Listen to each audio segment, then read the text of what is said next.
কিন্তু নবী দোয়া করলে সেই দোয়া কবুল হবে না, এটা কি হয়? মুসা আলাইহিস সালাতু ওয়াস সালাম দোয়া করছে, দোয়া কবুল হচ্ছে না। তিনি পেরেশান হয়ে গেলেন, কেন দোয়া কবুল হচ্ছে না? আমি একজন নবী, আর আল্লাহর সাথে আমার এতটা ঘনিষ্ঠ সম্পর্ক রয়েছে যে আমি কথা বললে আল্লাহ শোনেন, আল্লাহ কথা বললে আমি শুনি। সুবহানাল্লাহ বলেন। প্রচণ্ড তাপ ছিল, কিন্তু এখন আমরা যখন বসে আছি আল্লাহ পাকের রহমতের বাতাস বয়ে যাচ্ছে। এই জন্য আপনারা খুশি না বেজার? এই বাতাস কে দিয়েছেন? তাহলে শুকরিয়া আদায় করার দরকার আছে না নাই? একটু জোর আওয়াজে শুকরিয়া আদায় করে বলছি আলহামদুলিল্লাহ। আমি আলোচনা শুরু করার আগে বিনীত অনুরোধ জানাবো যে সমস্ত ভাইরা একটু দূরে বসে আছেন, আমি আপনাদেরকে বলি, দেখুন সব সাইলেন্ট হয়ে যান। আমি এখান থেকে প্রায় 350 কিলোমিটার দূর থেকে এসেছি, অনেক লম্বা পথ পেরিয়ে, এবং এই প্রোগ্রামটা একেবারে আমার জন্য হঠাৎ প্রোগ্রাম, এবং কেন হয়েছে এটাও আপনারা জানেন। আমার আগামীকালের প্রোগ্রাম হচ্ছে বান্দরবান জেলার আলীকদম উপজেলা, হিলটেক্স পাহাড়ি এলাকা। এখান থেকে প্রায় 650 কিলোমিটার দূরে আগামীকালের প্রোগ্রাম। এই লম্বা পথগুলো আমাকে পেরোতে হবে। হেদায়েতের মালিক পৃথিবীর কোনো আলেম নন, পৃথিবীর কোনো মাহফিল কর্তৃপক্ষও নন। হেদায়েতের মালিক আল্লাহ রব্বুল আলামিন। আমরা আজকে এখানে যতটুকুন কথা বলি কোরআন এবং সুন্নাহ থেকে আমরা কথা বলতে চাই, শুনতে চাই এবং সেই অনুযায়ী আমল করতে চাই। মাহফিল কর্তৃপক্ষ অনেক কষ্ট করে আয়োজনটা করেছেন, অনেক বাধা, অনেক বিপত্তি, অনেক ঝড় তুফান পেরিয়ে তারা কোরআনের মাহফিলটা সাজিয়েছেন। তাদের এই কষ্ট মুজাহাদাকে আল্লাহ কবুল করেন। কোনো একজন ব্যক্তির কারণে মাহফিলটা নষ্ট হয়ে যাক, পণ্ড হয়ে যাক, এটা কি আপনারা চান? মাহফিলটা একেবারে শেষ পর্যন্ত সাফল্যমণ্ডিত হোক এবং আমরা কোরআন সুন্নাহ থেকে কিছু হেদায়েতের খোরাক নিয়ে বাড়ি ফিরি, এটা মন থেকে কারা কারা চান? হাত দেখি আমি। এটা কি আপনারা মন থেকে চাচ্ছেন? সবাই বলুন, মন থেকে চাচ্ছেন? আল্লাহ যেন মনের এই ভাষাকে কবুল করেন। তাহলে আমি অনুরোধ জানাবো, যেহেতু আপনারা চাচ্ছেন এই মাহফিলটা সফল হোক, সুন্নাহের মোতাবেক যদি আলোচনা হয়, সুন্নাহ মোতাবেক পরিবেশ হয়, তাহলে মাহফিলটা সুন্দর হবে। আপনারা হয়তো ভাবতে পারেন, হুজুর আমি একজন ব্যক্তি পিছনে একটু বাদাম খাচ্ছি, কথা বলছি, তো অসুবিধাটা কি? অসুবিধা আছে। নবী মূসা কালিমুল্লাহর সময়েও, এই যে বর্তমান সময় যেমন বৃষ্টির জন্য নামাজ পড়া হচ্ছে সলাতুল ইস্তিসকা, নবী মূসা আলাইহিস সালাতু ওয়াস সালাম তিনি একবার আল্লাহর কাছে গোটা কওমের লোকদেরকে নিয়ে হাত তুলেছিলেন। আচ্ছা আপনারা বলেন তো, আমরা পাপিষ্ঠ মানুষ, আমাদের গুনাহ আছে, আল্লাহর কাছে কবুল হতেও পারে, নাও হতে পারে। আল্লাহর আমাদের প্রতি রাগ থাকতে পারে, ক্ষোভ থাকতে পারে, আল্লাহ পাক আমাদের প্রতি নারাজ হতে পারেন। আমরা তো সবসময় এই কাজগুলোই করি। যদি আল্লাহ আমাদের ক্ষমা করেন, এটা আল্লাহর দয়া, কিন্তু আল্লাহর দয়া পাওয়ার মতো কাজ আমরা বেশিরভাগ করি না, ঠিক কিনা? কিন্তু নবী দোয়া করলে সেই দোয়া কবুল হবে না, এটা কি হয়? মুসা আলাইহিস সালাতু ওয়াস সালাম দোয়া করছে, দোয়া কবুল হচ্ছে না। তিনি পেরেশান হয়ে গেলেন, কেন দোয়া কবুল হচ্ছে না? আমি একজন নবী, আর আল্লাহর সাথে আমার এতটা ঘনিষ্ঠ সম্পর্ক রয়েছে যে আমি কথা বললে আল্লাহ শোনেন, আল্লাহ কথা বললে আমি শুনি। সুবহানাল্লাহ বলেন। সেই দোয়া কবুল হচ্ছে না। জিবরাইল আলাইহিস সালাতু ওয়াস সালাম মারফত জানানো হলো যে আপনার উপস্থিত কওমের মধ্যে একজন পাপিষ্ঠ ব্যক্তি আছে, যে পাপিষ্ঠ ব্যক্তির কারণে দোয়া কবুল হচ্ছে না, আপনি তাকে এখান থেকে উঠাইয়া দেন। এই অবস্থার মধ্যে নবী মূসা আলাইহিস সালাতু ওয়াস সালাম পেরেশান হয়ে গেলেন। হাজার হাজার মানুষ, কাকে আমি উঠাই দেব, কিভাবে উঠাবো? তিনি বললেন, দেখুন আপনাদের মাঝে এমন একজন ব্যক্তি আছে যার কারণে দোয়া কবুল হচ্ছে না। সবাই পিং পতং নীরবতায় আছে। যে লোকটা প্রকৃত অপরাধী সে তো টের পেয়েছে যে এই পাপিষ্ঠ ব্যক্তি তো আমি। এতগুলো মানুষের সামনে একজন ব্যক্তি দাঁড়াবে, এটা তো নিশ্চয়ই লজ্জার ব্যাপার। এখন তিনি এতটা লজ্জিত হয়েছেন, শরম পেয়েছেন, খুব লজ্জিত। জিবরিল মারফত জানানো হয়েছে, যতক্ষণ পর্যন্ত এই পাপিষ্ঠ ব্যক্তি এখান থেকে না আসবে মজলিস থেকে, ততক্ষণ পর্যন্ত দোয়া কবুল হবে না। সর্বশেষ কেউ উঠে না। মূসা কালিমুল্লাহ আবার আল্লাহর কাছে হাত তুললেন যে আল্লাহ, না জানি কোন সে অপরাধীর কারণে দোয়া কবুল হচ্ছে না, কিন্তু এতগুলো মানুষের মধ্যে আমি বাছাই করবো কেমনে? আল্লাহ তুমি দোয়া মঞ্জুর করো, বৃষ্টি দিয়ে জমিনকে সিক্ত করো। আল্লাহ সুবহানাহু ওয়া তাআলা দোয়া মঞ্জুর করে বৃষ্টি দিয়ে এলাকা একদম আল্লাহ পাক সিক্ত করে দিলেন। মূসা কালিমুল্লাহর মনের মধ্যে প্রশ্ন জাগলো, আল্লাহ পাক তো বলেছিলেন যে একজন নাফরমান ব্যক্তি মজলিসে থাকলে দোয়া কবুল হবে না, এখন দোয়া কবুল হলো কি করে? জিবরিল মারফত তাকে জানানো হলো, যিনি নাফরমান ছিলেন তিনি আপনার ঘোষণার পরে এমনভাবে লজ্জিত হয়ে আল্লাহর কাছে এমনভাবে চোখের পানি ছেড়ে কান্না করে দিয়েছেন, আর মনে মনে দৃঢ় প্রত্যয় গ্রহণ করেছেন, জীবনে আমি আর কোনোদিন পাপাচার করব না। আল্লাহ পাকের কাছে তার এই তওবা মঞ্জুর হয়ে তার তওবার কারণেই আল্লাহ রব্বুল আলামিন এখানে বৃষ্টি বর্ষণ করে দিয়েছেন। আমি অসংখ্য কিসাসের ভেতর থেকে ছোট্ট একটা ঘটনা শিক্ষার জন্য আপনাদের সামনে উপস্থাপন করেছি। উদ্দেশ্য হলো, আপনারা যদি কেউ মনে করেন যে আমার কারণে মাহফিল ক্ষতিগ্রস্ত কেমনে হবে, আমি তো একজন পার্সন, হাজার হাজার মানুষ আছে, অনেক সময় দুই একজন ব্যক্তির কারণে পুরা পরিবেশ নষ্ট হয়ে যেতে পারে, ঠিক কিনা বলেন? এই জন্য কোনো ব্যক্তির কারণে এই জিনিসটা নষ্ট হোক, এটা কি আপনারা চান? যদি না চান, আমি বিনীত অনুরোধ জানাচ্ছি, যাদের সামনে ফাঁকা জায়গা আছে মেহেরবানি করে একটু এগিয়ে এসে জায়গাটা পূর্ণ করে একটু সুন্দরভাবে বসতে হবে ইনশাআল্লাহ। আমি 1 মিনিটের জন্য বিনীত অনুরোধ জানাচ্ছি, সকলে একটু দাঁড়ান 1 মিনিটের জন্য, লিল্লাহি তাকবীর। আপনারা সবাই একটু দাঁড়ান, 1 মিনিটের জন্য দাঁড়ান, সবাই দাঁড়ান, লিল্লাহি তাকবীর। সবাই দাঁড়িয়ে যায়, সবাই দাঁড়ান, মাশাআল্লাহ, আলহামদুলিল্লাহ। এই সুযোগে এই যে আমার বাম পাশে যে সমস্ত ভাইরা দূরে দাঁড়িয়ে আছেন, এই যে বাম পাশে, আপনাদেরকে দেখতে আমার কষ্ট হচ্ছে, আপনারাও আমাকে দেখতে কষ্ট হচ্ছে আপনাদের। যদি আপনি একটু চেপে বসেন, আপনারাও আমাকে খুব সহজে কাছাকাছি দেখতে পাবেন, আমিও আপনাদেরকে কাছাকাছি দেখতে পাবো ইনশাআল্লাহ। এই ফাঁকে যাদের সামনে ফাঁকা জায়গা, মেহেরবানি করে আজবতের সাথে মহব্বতের সাথে বসে পড়েন, বসে যান। এখন চোখের ইশারায় কথা বলেন, মুখে কেউ কথা বলবেন না, শুধু চোখের ইশারায়। আলহামদুলিল্লাহ আলহামদুলিল্লাহি নাহমাদুহু ওয়া নাস্তাঈনুহু ওয়া নাস্তাগফিরুহু ওয়া নাউযু বিল্লাহি মিন শুরুরি আনফুসিনা ওয়া মিন সাইয়্যাতি আ'মালিনা। من يهده الله فلا مضل له ومن يضلله فلا هادي له ونشهد أن لا إله إلا الله وحده لا شريك له ونشهد أن سيدنا ونبينا وحبيبنا وشفيعنا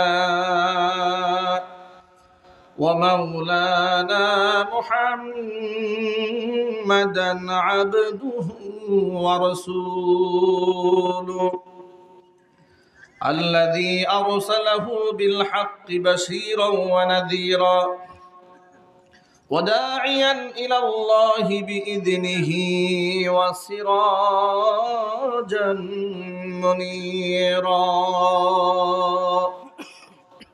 أما بعد فأعوذ بالله من الشيطان الرجيم. بسم الله الرحمن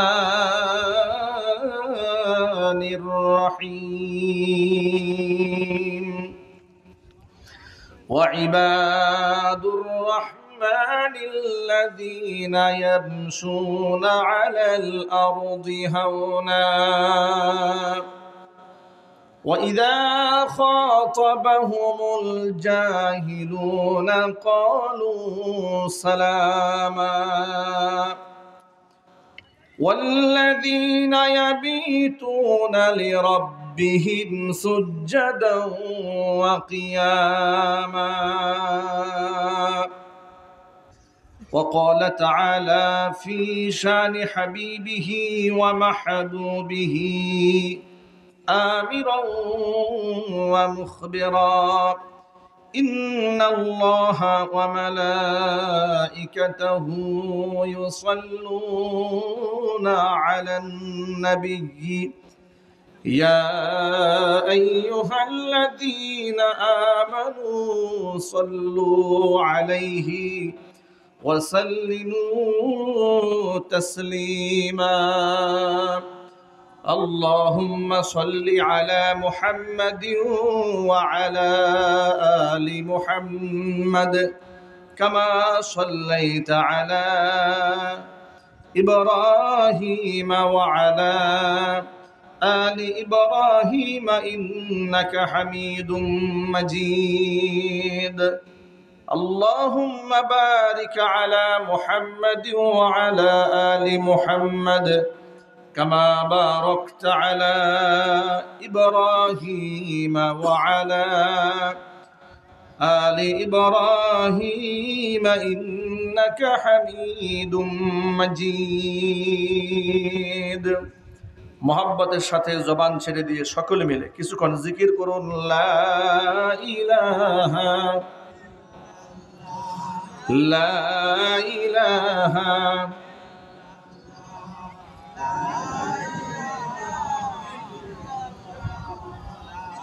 লা ইলাহা ইল্লাল্লাহ লা ইলাহা